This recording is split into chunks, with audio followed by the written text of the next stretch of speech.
Now, the reason I came today is to talk to all of you about the issue of rationalization. Some years ago, a study was made to see how much there's a lot of wastage caused by unnecessary structures. We noticed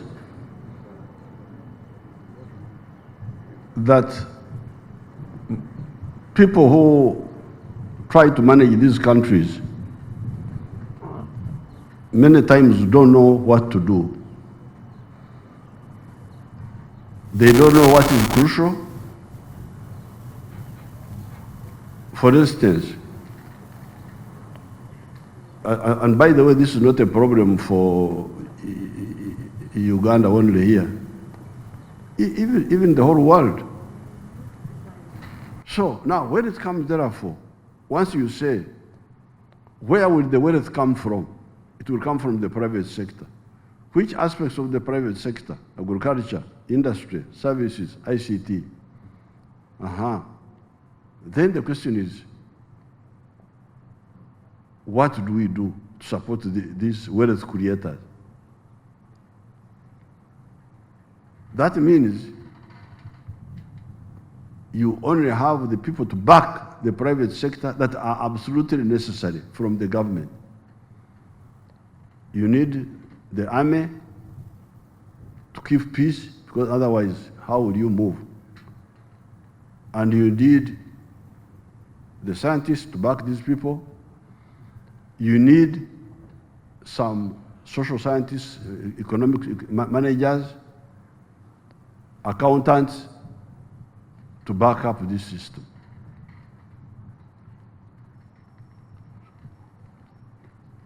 Now, when you create so many groups which are really not needed, but which take away money, which could be used to back the wealth creators, you are making a big mistake. And that's what we discovered when we went for this rationalization. And that's what happens with capitalism. You have the shareholders, the owners, because they are far and they don't have time to see what's happening, they appoint a board. A board. You board, please, you look after our businesses for us.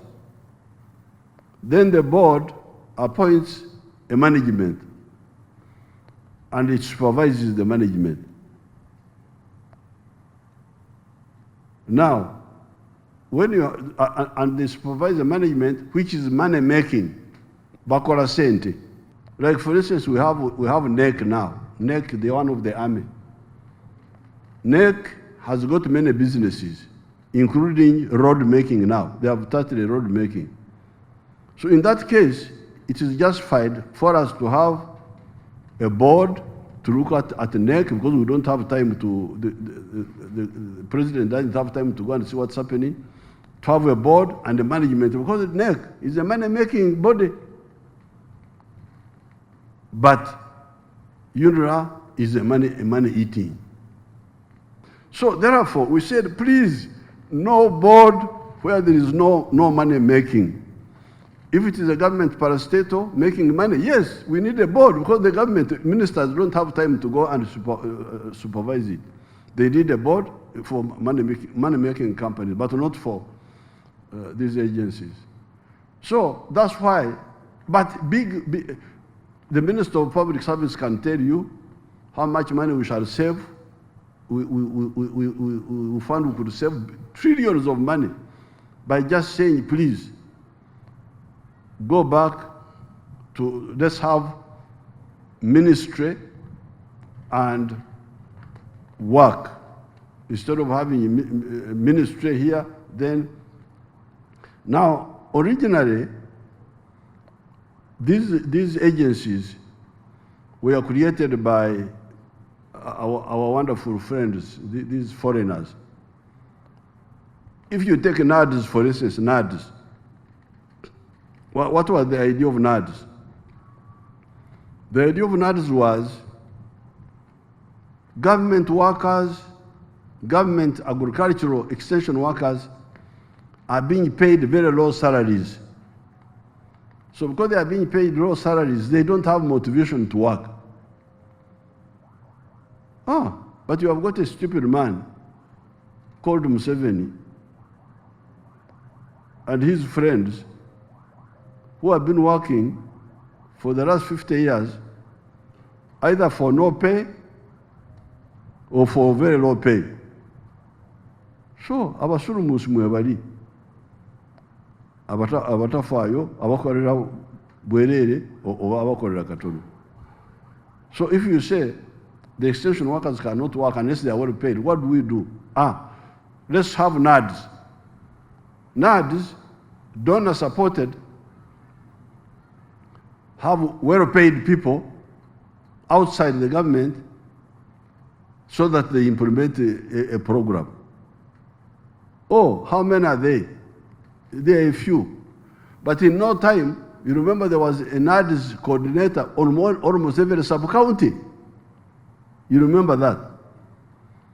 So you had the ministry people, the extension workers, and parallel, you had another structure of NADS, now much better paid. They are paid better. The donors paid for a little time, then they went away. Then the government now is the one which was paying NADS. What sort of system is this?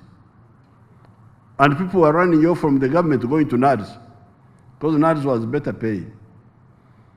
So this is just a summary of what it is all about. The President raised a number of questions which required pertinent answers. These were: why should government have agencies where they are departments of government dealing in the same area of responsibility in the line ministry? How much was being spent on sustaining these multitudes of agencies? Why should government separate the policy and regulatory roles for non-commercial and bureaucratic aspects of government?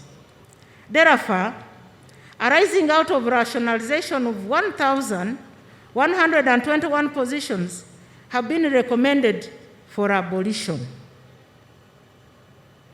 The total cost savings arising from wage and non-wage expenditure for the rationalization of 53 government agencies and functions per annum will be 649 billion 173,311. These include savings from expenses on wage, facilitation on governing boards and councils, contribution to NSSF, non-wage expenses, development expenditure, gratuity, and rent.